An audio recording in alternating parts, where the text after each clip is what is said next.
Like, I mean, a 4th-round pick for Josh Uche would have done it. Kyle Duggar, I would have thought more about it. But, look, Nick, the bottom line is if these guys are here, that's fine. If they believe, like, in these players, their young core, then start signing freaking players to second contracts and not punters. They don't sign anybody to second contracts. When the price gets up there, they let them go.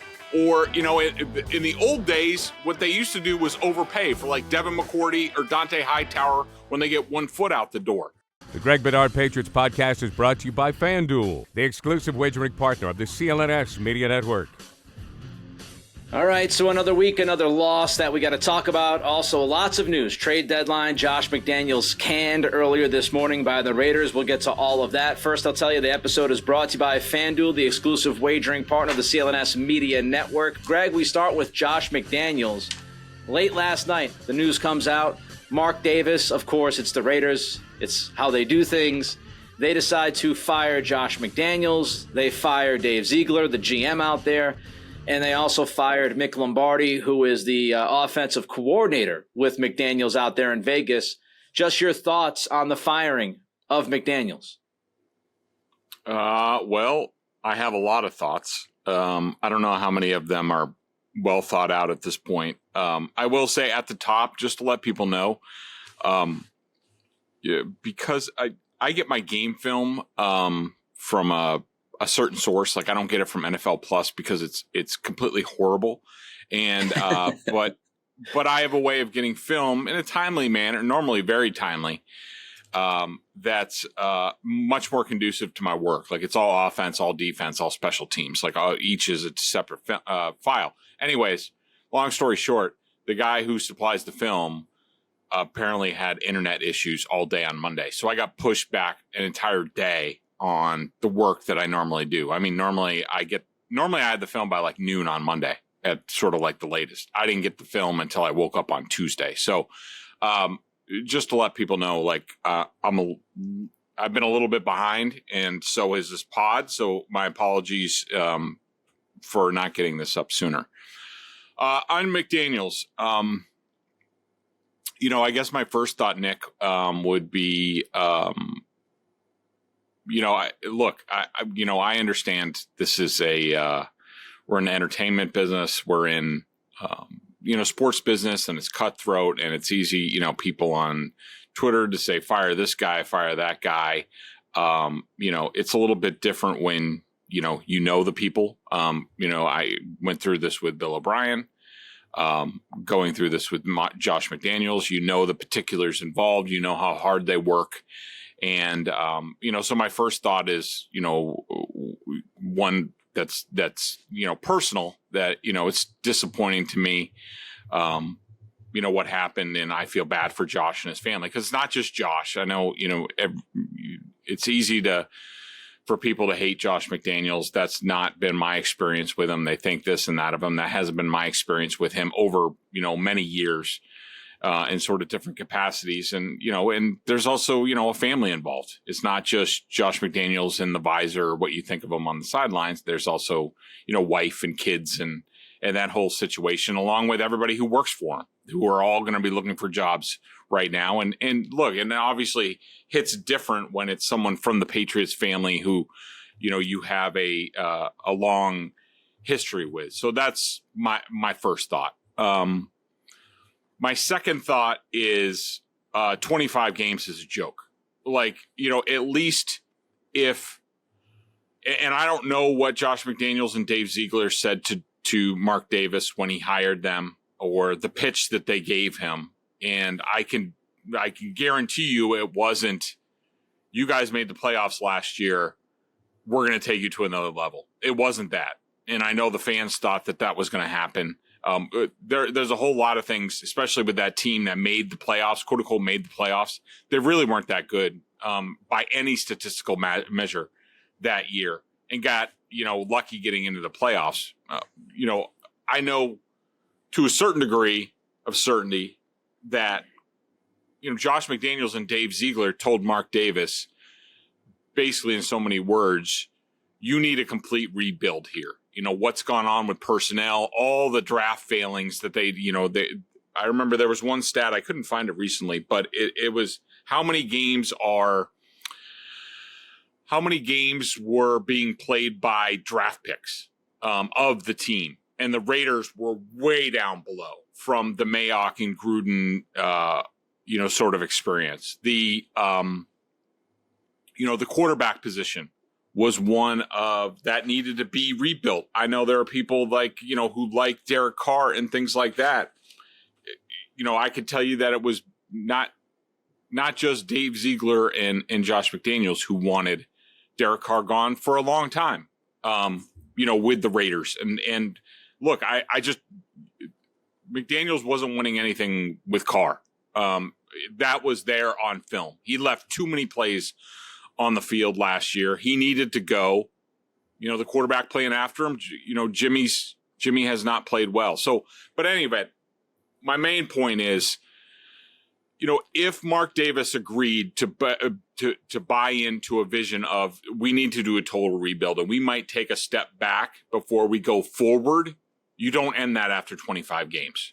If Mark Davis thought that the team should go from 10-6, 10-7, whatever they were in the playoffs, to go beyond, that they were just looking for somebody to put them over the top, he should have hired somebody different with a different plan. So this is Mark Davis not living, to me, it's him not living up to his side of the bargain, which he's entitled to.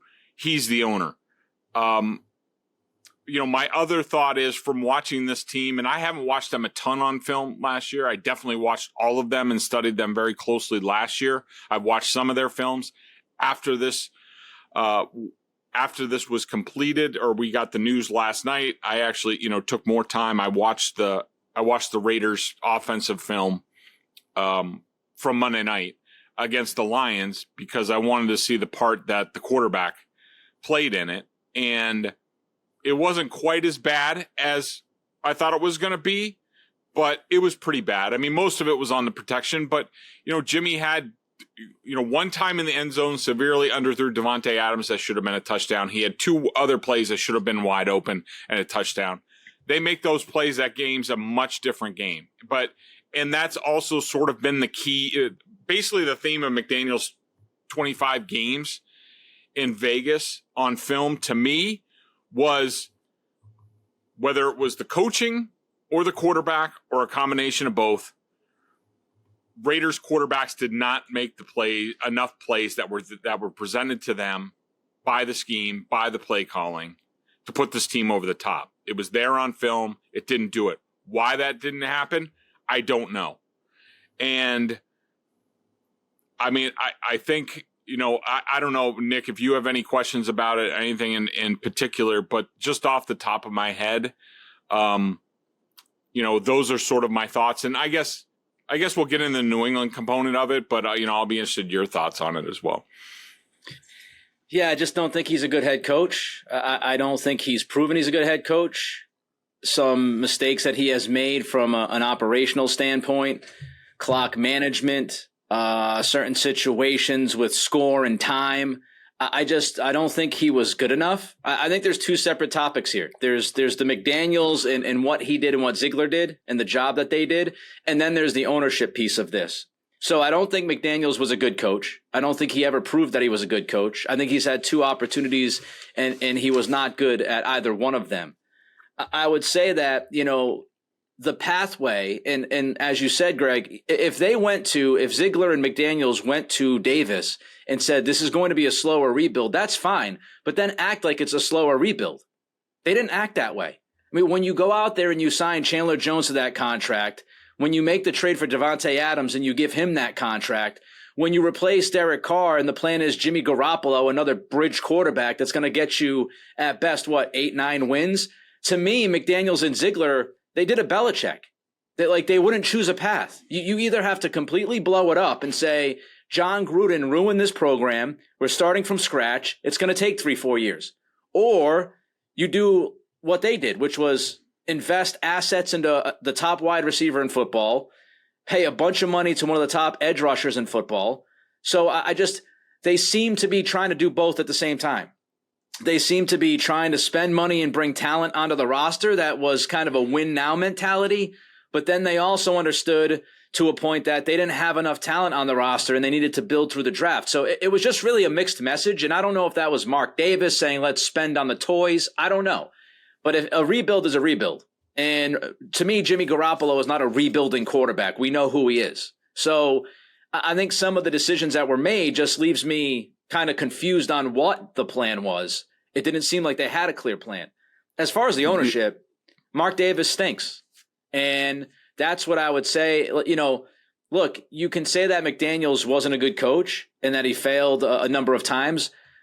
But when you fire a guy 25 games in, that says more about the ownership and the process. It means that you had no idea. So I just think this was, it kind of looked like a rudderless mess in Vegas. I don't think the plan on the field made sense if you're totally rebuilding. I think the owner was not patient for a rebuild. And I think it's just a disaster. And you have a mercurial owner who pulls the trigger overnight. So I don't have much hope for the Vegas program with Mark Davis as the owner right now. But to skip ahead, I do think now the question, and I've already seen it on X this morning, Greg, is will Josh McDaniels be back in New England? Yeah, we'll get to that in a second. I just, I don't disagree, with your assessment. I still think, I know Josh McDaniels is a really good football coach. Whether he's a head coach, I think he has the potential to be a good coach. Obviously the results aren't there. So, maybe that should tell me something, but I just think that the second time around, I think that, I thought that McDaniels needed, especially after the first season, give him the first year to get his program under wraps, get it going. But I thought that he needed to get away from play calling. Like he needs to be a CEO head coach, to make the team the best that it can be, sort of, help make the one or two plays that determine games. I mean, you look at the last 2 years, how many games did they lose by one score or less? I mean, that shows that you're there, but you're not quite there. And I thought that he could have put them over the top, if he was out of the offensive play calling. And I do agree with you about the mixed messaging as far as what they were doing. I think, and I don't know this, I think their plan was to add a few key pieces to, especially Devontae Adams. The Chandler Jones thing, I never really understood. He didn't fit the Patriots program when they let him go, and I didn't think he was going to fit the program when he came back here, and he was aging and back into the Patriots sort of system, and that was just a complete mess. So I agree with you. I think the plan was to do, help them in the short term, sort of bridge the gap. And in the quarterback, you can group in there. I think you're probably right. Like, the more I think about it, they probably just should have done a hard reset, just totally, and said, we need to tear this down. And the owner needed to come out and say, look, I believe we needed to tear this down. We need to build it back up. I'm on board with it. They have X amount of years to get it done, but we want to see progress. But they decided not to do it. I think because of Josh's experience in Denver, he tried to do it in a nicer, gentler way and not to be, Josh Denver 2.0. But the bottom line is, like, it's a complete joke to give somebody 25 games. Like, if you believed in their vision, I mean, at least give them to the end of the year. Yeah, it doesn't look good right now. Yeah. But, you never know. I mean, the Lions were 1-6 last year. And if Mark Davis was the owner of the Lions, Dan Campbell would have been out. There's no question about that. And I understand there are different sides. The Lions offense was good last year, so you could see that it was about the defense. But still, you at least have to give them to the end of the second year. And to me, this is Mark Davis, like having an open air suite in Vegas and hearing it from the fans and not wanting to hear it anymore and being out in public and having rabbit ears. So my advice to coaching candidates going forward is, make sure your owner sits up in a box with a lot of closed windows, or at least people aren't around him. I mean, how much differently would it be if Kraft had, Patriots fans in that Saints loss, like going up and down, yelling at him, like as we seen the video with Mark Davis. Anyways, the New England component of this, I have no idea. I mean, it's possible. I'm glad everybody's thinking about themselves and their football team after somebody just, loses their jobs and things like that. But, I assume Josh McDaniels is going to need, and he has another 4 years left on his contract. I would highly doubt that he does anything this year, maybe towards the end of the year. I don't know. But I think you always need time to compress, reflect, gather the family. What's the family going to do? Are they coming back to Massachusetts? Like, there's a lot of bigger picture life things than, whether Josh McDaniels can help the Patriots. But he did this, when he was done in St. Louis. He worked with Billy. That's when Bill O'Brien was going to go to Penn State, and Josh came on for the playoff run, so that wouldn't be a foreign concept. I'm not sure that Josh wants to do that again, but, who knows? I think that the most likely course is Josh takes the rest of the season off, goes home, spends time with his family, and then figures out what he wants to do next. Yeah, I mean, look, it's all going to be a personal decision, and Lord knows I've made a personal decision, recently about leaving the career that I love and coming across the country for family. So I get the family component for sure. The question I think for Josh is, where is his future when everything gets settled? He might take the rest of this year. As you said, he's going to get paid handsomely from Mark Davis, so he's not going to be struggling financially, but he's going to have to think about what his football future is. Does he have a football future? Where could he get a job? How much damage has this done to his reputation? I don't think a ton, because coordinator is different from head coach. But is there a possibility that he ends up back in New England? Of course there is. They don't have to pay him, number one.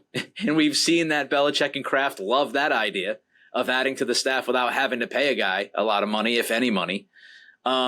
And we know that the New England family is the New England family. And if we've learned anything from the history, it's that when a guy gets let go, there's a pretty decent likelihood that guy will be welcomed back into that family. So unless you do an Eric Mangini, then you'll be casted aside forever. So, yeah, I mean, absolutely. There's a chance that Josh comes back. I don't know when that would be. I don't know what his job would be. I don't know if Bill O'Brien would go. Those are all questions for another time. But just the idea of McDaniels returning to New England, I don't think is crazy at all, given the circumstances. Score early this NFL season with FanDuel, America's #1 sportsbook. Right now, new customers get $150 in bonus bets with any winning $5 moneyline bet. That's $150 if your team wins. If you've been thinking about joining FanDuel, there's no better time to get in on the action.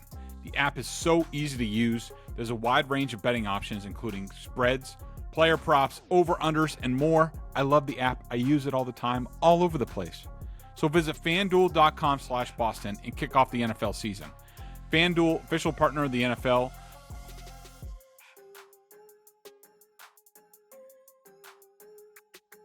All right, let's move on to the trade deadline. Obviously, that was news yesterday. And the Patriots made news for really not doing anything newsworthy. They sat, they stood pat. And I want to ask you about your initial reaction to the trade deadline. I'm sure a lot of people have seen the clip from Felger and Maz yesterday when you kind of went off. And I've got another thing that I want to ask you about, and that was about Belichick's press conference this morning. But before we get to that, just your initial reaction on the status quo. Yeah, not surprised, and and I pretty much have the same opinion that I gave on Felger and Maz, which is like, fine, if this is what you want to do, if you want to bungle asset management as has been done here in recent years, to help contribute to where the team is 2-6 right now, then that's fine. But if you don't want to be. But the bottom line is you need to sign these guys to contracts. Like, you can't not take anything, basically put the word out that you're not really listening. I mean, it wasn't exactly an enticing sales offer to, the rest of the league when, the party line from New England is, we're only going to do something if it's compelling. I don't know why they think they're in a power position to say that. I would have been like, Kramer and Seinfeld with, creative trades. What was it with the T-shirt? He traded a T-shirt for a van. Interesting trades accepted or something like that. Like, that's what I would have put out there. And just to hear, a 4th round pick for Josh Uche would have done it. Kyle Duggar, I would have thought more about it. But, look, Nick, the bottom line is if these guys are here, that's fine. If they believe in these players, their young core, then start signing freaking players to second contracts and not punters. They don't sign anybody to second contracts. When the price gets up there, they let them go. Or, in the old days, what they used to do was overpay for Devin McCourty or Dante Hightower when they get 1 foot out the door. So, like you said, with Raiders and McDaniels and Ziegler, the Patriots need to freaking pick a lane and go there. Stop doing this half-ass stuff. And then, at the end of the day, when you be surprised that Kyle Duggar and Josh Uche get offered $15 million a year, and you're like, what? $15 million? What? We're not going to pay that. What the hell are you talking? What? This is who's giving them $15 million? The rest of the league, you jackasses. Know the valuations of the player in the present day league, not 30 years ago, and then pay the freight.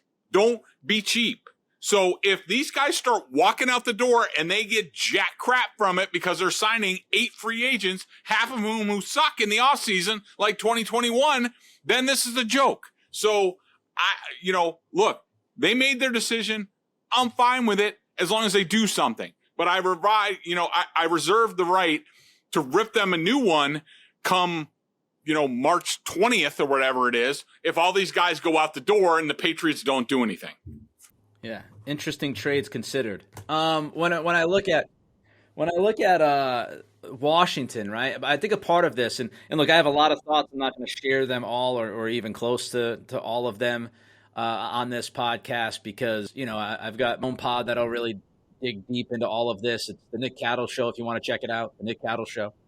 But I'll just touch a little bit before we move on with Greg on the Belichick press conference today. So the Washington handling was fascinating, Greg, because one of the conversations that we had leading up to this was, would Robert Kraft, if this team was 1-7 or 2-6, as they were at yesterday's deadline, would Kraft walk into the room and give Belichick a mandate and say, look, we've got to start trying to trade some of these guys, Bill. If you don't think these guys are going to be here for the long term, we've got to move on. We've got to move forward. And, Kraft has stepped in at certain times. He stepped in with the Jimmy G Brady thing. So, there have been, and he stepped in reportedly with the Bill O'Brien thing this last offseason. So Kraft has stepped into football matters. He's not Jerry Jones. He's not going to do it every single day, every single minute, but he has done it in the past.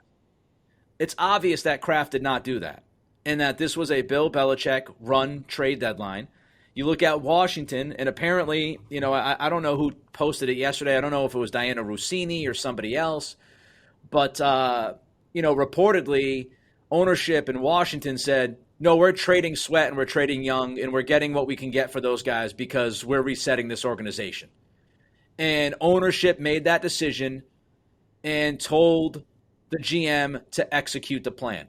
Even though the coaches thought that they had a better team than everybody else thought on the outside, the ownership stepped up and said, no, we're picking this path and this is what we're doing. So it's another challenge of having head coach Belichick and GM Belichick trying to serve both roles.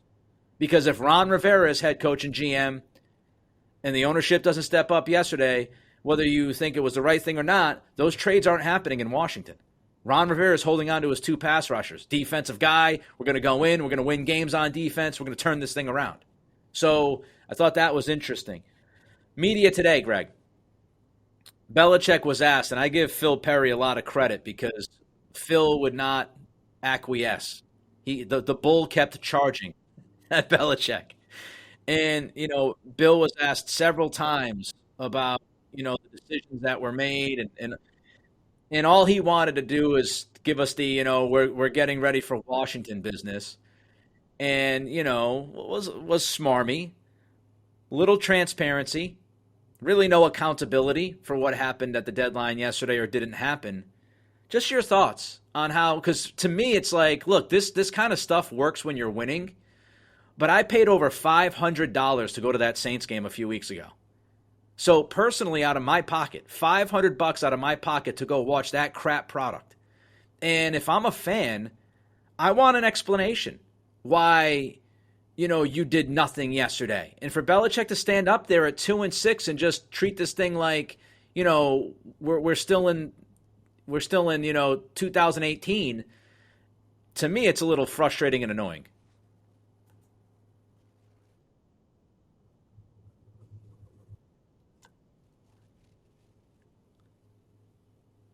Hold on, I don't know if your microphone's on, Greg. You sound a little different there. Want to make sure you got your golden pipes working. There you go. Is that better? Okay, sorry. I had a little, should make an interesting replay when I spilled my coffee a little bit a couple minutes ago. So I haven't seen Belichick's press conference yet. I've seen a little bit of the response on Twitter. And, look, I obviously take your word on it. You and I see things, very similar. And I think you judge things, especially from a fan's perspective, very well, which is part of the reason I love having you on here. And, if that's what went on, that Bill basically, he's being, his feet are being put to the fire to just simply, come out and give a reason why you didn't do things. And he didn't give any reasons. That's basically what you're saying, what went on? Yeah, I'm going to pull this up because Andrew Callahan had the full transcript of the questions. And your mic is still a little funky, so you can check that out as I go through the quick transcript here for people listening who might not have seen or heard this just yet. So the first question was, trade deadline was yesterday. Was it a busy day? Belichick said, yeah, we're getting ready for Washington. Follow-up question was, were you close on anything? The answer, spent time getting ready for Washington. Next question, when you say you spent time getting ready for Washington, is that just there wasn't much that sort of percolated on the trade front for you guys? Answer from Belichick, yeah, again, we talked about this the other day. The personnel department, the coaching department, we talked about that last week. It's just another day. Another question was, so there really weren't any decisions to make on your end? Belichick responded, if there was anything to talk about, we talked about it. If there wasn't anything to talk about, then I worked on Washington, and the personnel people worked on personnel things. And then we got into the Phil Perry section. And Belichick, Bill and Phil, they've had a thing going on here this season. And so Phil asked, Bill, I'm really not trying to beat a dead horse here, but I just want to clarify, you mentioned the personnel department handles the trade stuff. In trade discussions, maybe with other teams, but you are part of the personnel department here. Why? And then Bill cut him off. Said, Phil, I just said the same thing. We talked about this 50 times. If they have something that they think I need to know about, then we talk about it. If I have a personnel situation that I think they need to know about, I tell them about it. And then they look into it. It's the same thing I've said the last 50 times we've talked about this. We work together when there's something to work together on. If there's not something to work together on, I coach, they do personnel. And then Perry followed up. I was just trying to clarify, just because you make it sound like two different things, our understanding is you're part of, and Bill cut him off again and said, yes. If there's something that we need to talk about, then we talk about it. And if there isn't something to talk about, we don't just sit there and stare at each other all day. That's kind of funny. We both have other stuff to do. Their department, the coaching department, there's other things going on, so we don't just sit there and stare at each other and see if the phone's going to ring or there's going to be something on the news or whatever. We have stuff to do. So that is the full transcript from Andrew Callahan. And again, it was just, it's more of Bill trying to deflect and then trying to muddy the waters about what his role is with this team, and then not really giving the fans anything as far as why the decisions you made were the decisions that you made. And I just, it's kind of Bill being Bill. And again, when you're successful and you're winning, I think we can give you a pass on that kind of stuff, because when you say we're doing what's best for the football team and you're winning 10 plus games and going to the playoffs and winning championships, okay, we buy in. That's an all-in kind of situation. Okay, we get it. But when you're in the situation you're in now and you handle that the way you handled it, I just think fans deserve more accountability, and they deserve a little bit of transparency as far as why this thing went the way it went. Yeah. So first of all, my microphone, I can't switch back to my other mic. So yeah, I'm not going to sound as well, but we're going to be wrapping up here shortly. Anyways, and I will give further thoughts, probably do a solo pod to give you more of my thoughts on the Dolphins game. But first of all, great job by Phil today. And I think you're absolutely right. But this is, hopefully the Crafts are watching and paying attention, because this is on them. Either, it's sort of like we talk about with coaching sometimes with mistakes that happen on teams. And now there are mistakes happening with the Patriots organization. You're either coaching it to happen or you're allowing it to happen. And, the Crafts, this is their product, and at 2-6 and, heading for your third losing season in 4 years, it's not a very good product. And, are they okay with Bill Belichick not answering questions about it, about, where the decisions that get made in this franchise, his role in it, things like that? Are they happy with that? Are they okay with that? Then fine, leave them be. But, my first thought is, if this continues to go south, this could be, part of the ammunition that the Crafts used to move on from Belichick, that he's not, doing all the duties needed to be the head coach of the New England Patriots. And so, like you said, it's not surprising that Belichick did that. It's disappointing, and I just think it's flat out wrong. Like, you wanted this power. You wanted to be the grand poobah. Answer the freaking questions. It's not that hard. And the fans deserve answers, especially when you're not winning. And again, 3 out of 4 years having a losing record, that's what they're headed towards. So, you can't just point to the last 25 years, like he did at the owners' meetings anymore. That's not good enough, in terms of what people should believe in. So, not good enough by Belichick. At least it shouldn't be, unless Patriots fans are a bunch of sheep. But that's not the Patriots fans that I know. I know there are some of them, the Bilbos out there. But, the Patriots fans I know hold the feet to the fire. The Red Sox, the Bruins, the Celtics, they want better of their teams. They expect better. And this isn't good enough in any way, shape, or form. All right, so before we bid everybody adieu, Greg said he's going to do a solo podcast, get into a little bit more of the details of the game on Sunday. But just your 30,000-foot view, Greg, before we go, about that game on Sunday in Miami.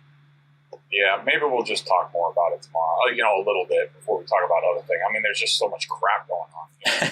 But, a few big things. And look, if you're a BSJ member, you get my thoughts on all of this over there, including game film analysis of it. On the offense, Mac Jones was not good enough, and that could be the bottom line. Like Jimmy Garoppolo, there are enough plays out there. The interception, the 3rd and goal sack that he took, a couple other things. I mean, he's not playing. You brought up earlier, and I totally agreed. Like, through the first couple weeks, he was playing winning football. He has ceased to do that. Every single week, he is now on the negative ledger of my grading. It's not all on him. My other thought is, and I broke down a lot of plays, a lot of the key plays, especially the 1 of 9 third downs on BSJ. The passing game is a complete mess. The spacing, the routes run, how they're run, like, it's all a mess. And you add in, like, there's usually on 3rd down or some sort of key play, once every now 3 plays instead of, 2 out of every 4 plays, there's a pass protection breakdown that screws things up. So there are all sorts of issues with this offense that need to go someplace. And that includes Mac. Like, again, like I said, going into the Bills game, which, basically over the last, I think it's 4 games or 5 games, the 4th quarter against the Bills is really the only time Mac's played really good football and elevated everybody else. To me, that's not good enough. To me, it's there on film if you wanted to bench Mac. This is what I said going into the Bills. I still believe that off of this game. It's just not good enough on offense. On defense, I hear people like, Mike Lombardi, one of Bill's guys, talking about how the defense was pretty good and the yards per play against the Dolphins was good, 5.3 yards. They held them to whatever on third down. It was 5 of 14 on third down. And, they did this, and that's they played good defense. That's a good measure. I mean, come on. In the traditional game, in the old school game, I'm sure Bill Belichick thought they were good enough. But the Dolphins don't play that game anymore. They don't care if they're in 3rd and 14. They'll pick up 8, 9, 10 yards and have 4th and 3 and actually go for it, which Bill Belichick will never do, and get it. I mean, they ran 77 plays. They were 3 of 3 on 4th down. They had 138 yards and 2 touchdowns on 5 plays. You can have the rest of your, just do the math on the rest of the yards per play. You can have that. The Dolphins just want to hit on 5 or 6 plays a game to beat you, and that's what they do to everybody. So, there were a lot of key breakdowns. Everybody pretty much knows them. It's not good enough on defense. Like, playing good for 72 plays or 70 plays against the Dolphins, might have worked in 1994. It doesn't work anymore. And the Patriots just aren't good enough. The Dolphins are too good at this point. And, that's sort of where I see the state of the team going into the, Washington week. My 230,000 feet points here. First, I don't think anybody watches Mac Jones and feels like he's good enough right now. You'd be delusional if you're telling me that, he was good on Sunday against Miami. And I do think, I put a long post out there because I'm so tired of going back and forth on Mac Jones and every little scintilla of information and blah. I put out a long post earlier this week on Mac at Nick C Radio if you want to check it out. Basically, I think Mac came into the league as a guy who could have been a QB1, average to above average. And I know some people think that he just stinks, and that's why he stinks now, and that's cool. Opinions, we all got them. Great. My opinion is that they ruined the quarterback. They gave him no chance to be that guy after 2021. And now inevitably, without any confidence and without the necessary tools around him, he looks like a shattered quarterback way too often. That's what I feel. The other thing I would say just quickly is I'm really irritated, Greg, about the 90-10 coverage of this football team. And what I mean by that is 90% of the coverage is Mac Jones, 10% is on the rest of the team. That infuriates me. It doesn't have to be that way. I've worked in radio for 15 plus years. The reason why people talk 90% of the quarterback is because hosts and producers choose to do that. The fact is there's a lot of things wrong with this team. And yes, some of it is minutia, and you don't have to get into the minutia. But context matters. Nuance matters. And I'm irritated because everybody wants to spend 90% of the time talking about the Mac Jones interception. Look, again, Mac has not been good enough. And that's part of the story, obviously. But to spend 90% of the conversation on that interception in the second freaking quarter and not talk about the several breakdowns defensively after that pick. The Patriots were within a touchdown twice in the second half in this game. The offense got back within a touchdown. You know what happened? The defense gave up 70-plus yard touchdown drives immediately following. So maybe if the defense came up with a stop and got you the football again when you were down 24-17, who knows what happens? Maybe if the defense gets you the football again, if it's 17-10, who knows what happens? You know, maybe if you don't have two coverage busts, maybe if you can get them off the field when they're 3rd down and 14 twice, and 3rd and 13, and 3rd and 9. Like, how about the rest of these guys? If I'm a Patriot, I would love Mac Jones right now. I'd love it because I'd say, hey, well, you know, he's going to get 90% of the blame. I'd love it right now. He's Greg. I'm Nick. It's Greg Bedard Patriots Podcast with Nick Cattles, brought to you by FanDuel, the exclusive wagering partner of the CLNS Media Network. We'll be back to preview this Washington game coming up. That'll happen tomorrow. Thanks for joining us, and we'll see you soon. FanDuel is the exclusive wagering partner of the CLNS Media Network. Right now, new customers get $150 in bonus bets with any winning $5 moneyline bet. FanDuel, official partner of the NFL.